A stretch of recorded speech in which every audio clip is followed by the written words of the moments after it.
Hello, and welcome to another episode of this multi-part series, Improving the Continuum of Care. I'm Dr. Larry Patterson with Eye Centers of Tennessee, based in Crossville, Tennessee. And joining me today to speak about these innovations in glaucoma diagnostic testing that are helping to improve our patient care and streamline the practice workflow are Dr. Danica Morelli. She's with the University of Houston College of Optometry, and Shalini Sood of the Cleveland Clinic.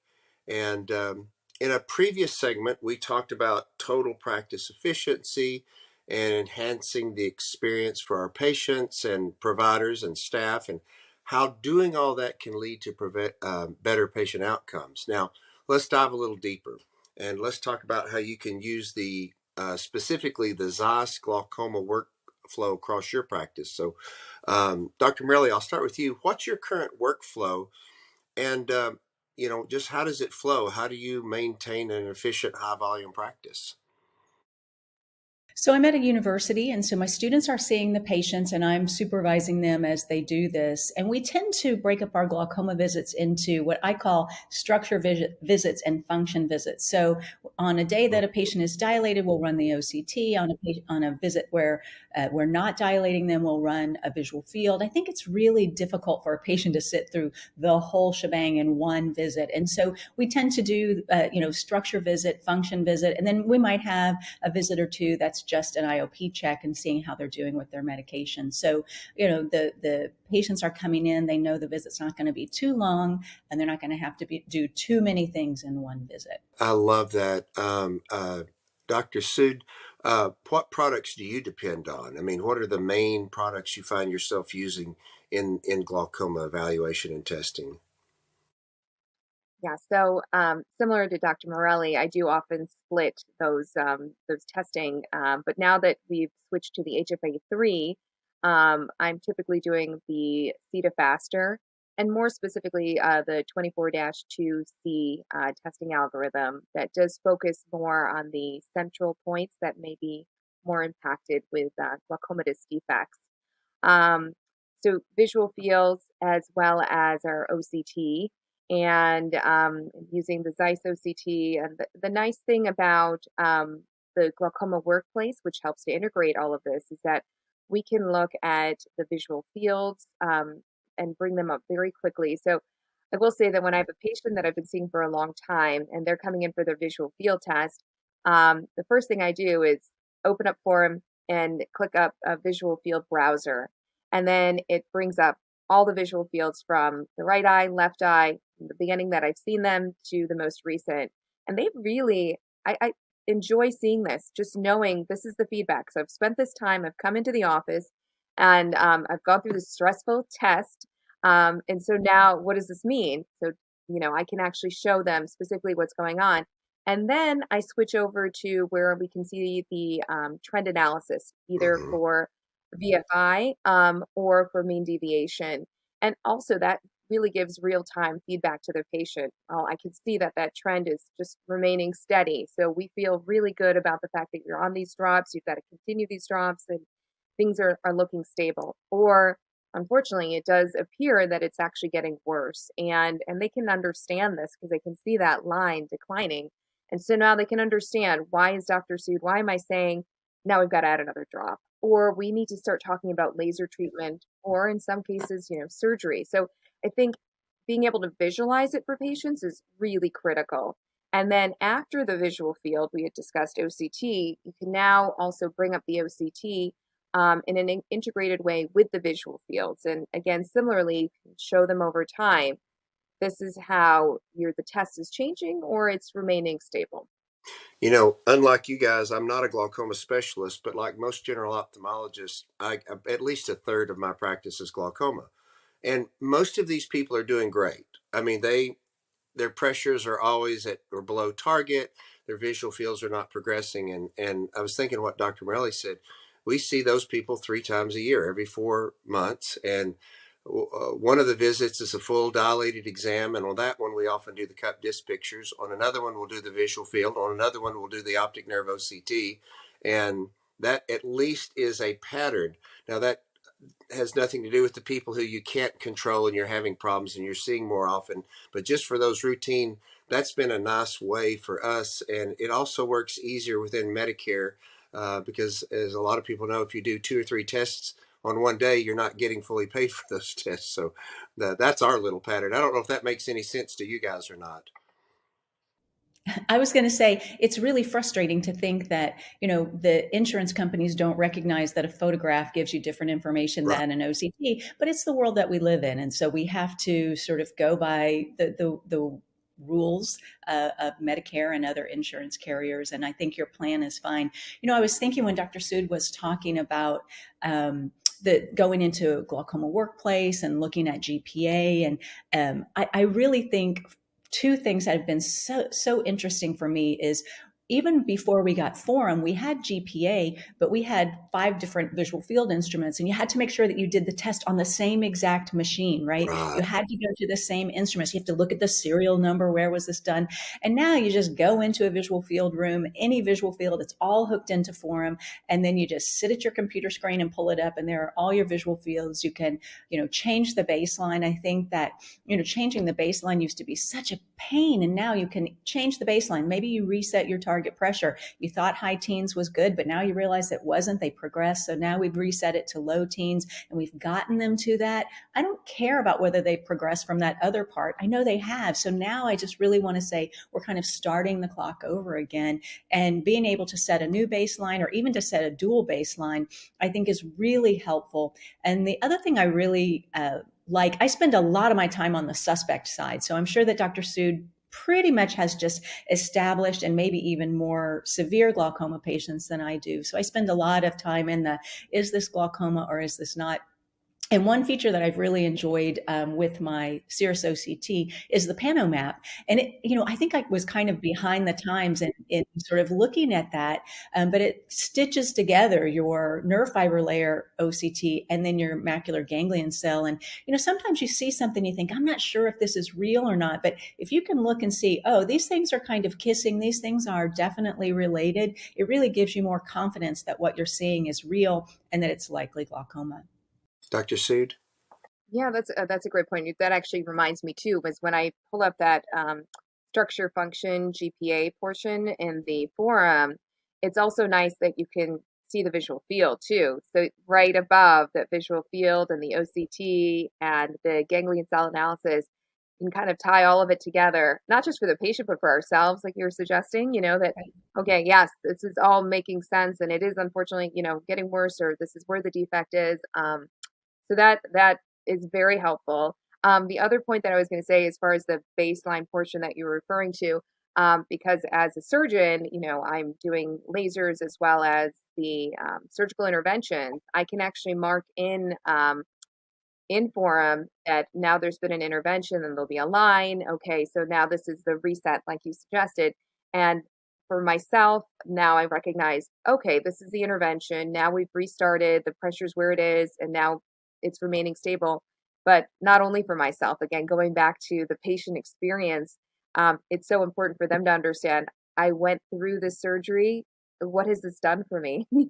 I've had to go through the whole recovery, and it wasn't maybe the easiest thing, but now I understand I did it, and it stabilized my disease. So that's also very helpful. You reminded me about putting in, I think they call them clinical events. So you can put in a little drop, which means you started a new drop or a new Right. medication. Then you can put in a little knife. That means there was some type of intervention. And you've inspired me to try to remember to put these in, because I think it's helpful to kind of look at these patients. It's a marathon. So you're at mile 17. You're not, it's not a 50-yard dash. And being able to kind of look back and see what interventions have been done and what have those interventions done for the patient is really helpful, rather than having to dig through even an electronic medical record. You just have it right there at your fingertips. Someone listening to all this might get overwhelmed and thinking about how am I ever going to train my staff. And I know, Dr. Sood, you're like me. We're in a big clinic. Yours is far more well known. I think we're up to about 160 staff ourselves right now, and that's in a rural area. But we have a lot of offices. But what do you do to train your staff on all this technology? how whether they're new staff learning all this from the beginning, or old staff who are learning new technologies that come out. Well, I think that basically, the longer they spend with us, then they tend to the idea of what the flow is, and as we had also discussed, these are long-term relationships with our patients. So, Mhm. as much as I'm invested in my patients, my technicians have built relationships with them as well. But Right.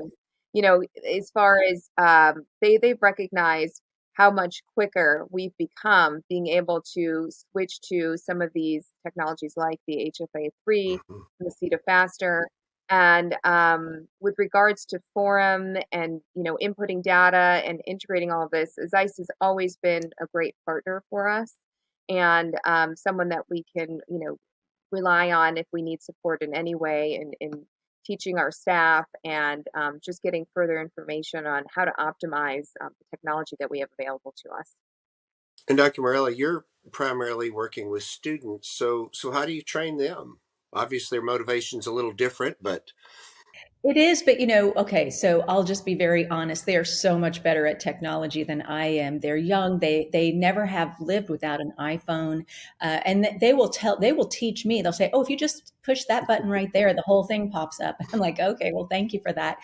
So I think that they train me as much as I train them. But I will tell you a funny story. I had a student who went off on an external rotation, clinical rotation for a few months, and she came back and she said, I didn't know that everybody didn't have forum. And I said, "Oh yeah, you're sort of spoiled. You're getting you're getting right. the king's treatment here, and you may go to an office where you don't have it." And she said, "Oh no, I will have it."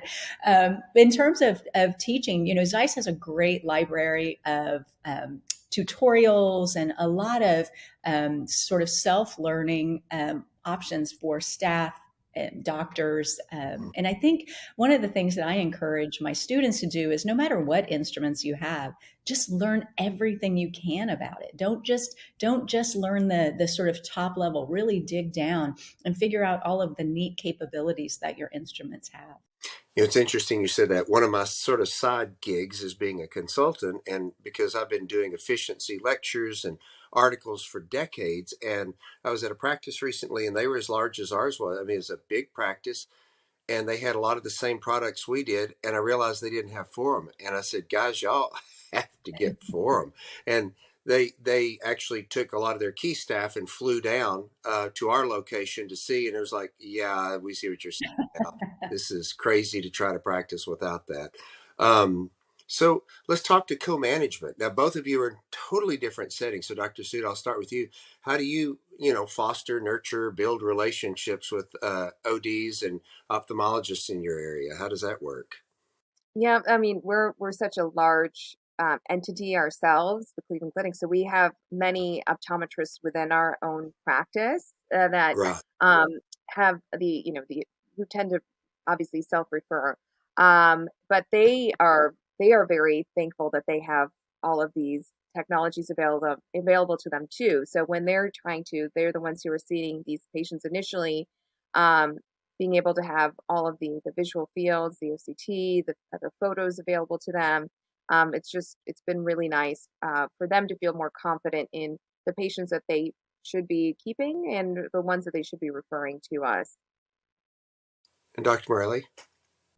Yeah, we have a few different consulting ophthalmologists that come to the university so that our patients don't have to always go away to have that ophthalmology consultation. But when I'm looking for someone to refer to, I want to make sure that I'm referring to a glaucoma surgeon who has, or even a cataract surgeon who has more than one tool in their toolbox, right? So when I'm looking, especially for just cataract surgery for my mild or moderate glaucoma patients, I don't want to refer them to a cataract surgeon that has one procedure that they can do. I want them to really be able to look at this patient, look at what's going on. Is this patient's one who's going, pretty quickly downhill? Do we need to, go straight to, more traditional surgery? Is a MIGS going to be sufficient? Do we want, which MIGS is going to be best? And so I'm really looking for a surgeon who has a big arsenal of surgical tools and that they feel comfortable. And I find that those surgeons are the ones who tend to use all of the tools that I'm using in the clinic. They're using for them. They're using, the most up-to-date visual fields and the most up-to-date OCTs, and we sort of speak the same language. I think that these tools have allowed us to really speak the same language when it comes to glaucoma. Um, Dr. Zood, I want to ask you how all this technology we're talking about, specifically for them, how do you use that to sort of share data, exam data, patient records? Does that make it more easy for you? So, again, we're a part of such a large entity, but we also have offices that are in other areas of the country. So we are able to easily share that information. But even within Cleveland, there are other large hospital systems that, through our medical records, we can do shared care everywhere. And when I have patients who are referred to me, because as you suggested, Dr. Morelli, sometimes some other surgeons aren't doing all of the surgical procedures that are available, so they may be referring to me some of the MIGS procedures that they may not have in their arsenal. But it's very nice that they are also using ZEISS, and I can see easily that, okay, I can rely on the data that I'm getting from this other physician because that's the similar data that I have. And now if I do further testing, I can compare to what they have already. And the same thing with our OCT data as well. So it's been, nice as we've evolved with our EMR and now with the imaging forum platform workplace that we are able to really provide the best care for our patients. Dr. Morelli, I want to talk about data for just a moment, and because there's more, as we'd say in the South, more data than you can shake a stick at in Mhm. all this information. It's also, we obviously don't use all of it. It's enormous, but what's the value of using data in your practice, and how do you make decisions? Give us maybe an example. Well, I think that first of all, the data can be overwhelming sometimes. And I always try to remember that there's a person behind all of this data. And I think you can chase data, right? You can chase, Yeah, is this one point on the visual field progressing? And then take a step back and say, this is a 92-year-old patient who has pretty good vision. How worried am I going to be about this one single data point, right? So I think there can be a little bit of a sense of being overwhelmed. I think that some of our best tools are progression analysis. I think certainly the data is really important on the diagnostic end, but I think it's far more difficult to make a decision about whether a patient is progressing. And I think, especially with visual fields that have so much test-to-test variability, it can be really difficult. Your patient can have a bad day and the visual field looks like it really went down the tubes, but then you take a step back and say, look, I know that there's a lot of variability, especially if the visual field is bad to start off with. Let me just take a step back. I always tell my students, step down from the ledge. Let me take a step back. Let me look at everything else. Is there structural change that also goes along with this? Or does it just look like a bad day? Bring my patient back, repeat the visual field, and really sort of realize that glaucoma is typically slow. I typically have time to take a step back and really think through that decision rather than make a knee-jerk reaction. I think that's really good. Same question to you, Dr. Sood. You were talking about remembering the patient, right? And that's so important. We're just sitting there in front of the computer and we're taking it all in and we're trying to think about, okay, got all these patients waiting for me. How do I get through the data? But it's so important. We've got that little window that we can have that quality time with that patient to explain what's going on. And speaking to the data, I was just thinking about a patient that I had yesterday. They're very anxious. It was a caretaker and her mom, who's in her 90s, has dementia, and I had just switched the drops, and they were coming back for a repeat visual field because the previous one looked significantly worse than the one before, and concerned about progression. And her first question was, I got on my chart. That's for our EMR, their patient's ability to be able to look at their tests. And we're so unique because testing for their primary care physician is a lab value, normal, abnormal, that kind of thing. But obviously with our test, there's so much more nuance. So we write a description, we say things are worse, and all of a sudden the patient's their anxiety level has gone up that much higher. So the good and the bad of having, data available to our patients. But so she comes in and she said, you said it was worse, and we changed drops, and she'd been on these drops for so long, and what's going on? I don't understand. So okay, well, now, even though I have a short amount of time, because I have the ability to quickly pull up the visual fields and show her, these are your visual fields. These are her from the right eye, this is from the left eye. This is what happened last time. It looked significantly worse. And, good news today, it actually looks better. It's similar to what it was, previously. We can feel better about the fact that maybe that was just a anomaly, on her testing. She had a bad day, but I'm looking at this OCT, and the OCT is also showing that the health of that nerve is just not as good as it was before. And so now this is why she can feel comfortable with, okay, I switched the timolol to the prostaglandin. And if we need to do something further, then it might be laser. But all of a sudden her anxiety went from a 10 when I walked in to now a more understanding of a 2. And now she'll be more compliant with the drops. She'll help her mom understand this is why we're doing it. And she feels comfortable that the doctor has heard her, and we're really taking care of her mom, and not just being haphazard with our decisions. So I think that was a really nice way of using the data, the technology, but recognizing we're still taking care of patients at the end of the day. Yeah. Well, we'll wrap this up. I really appreciate you guys being here with me today. And I just want to thank you for sharing these valuable insights, toward developing a total practice workflow that will support better patient care as well as a better provider experience for all of us. So thank you very much. And thank you, the audience, for sharing this time with us as well. Thank you.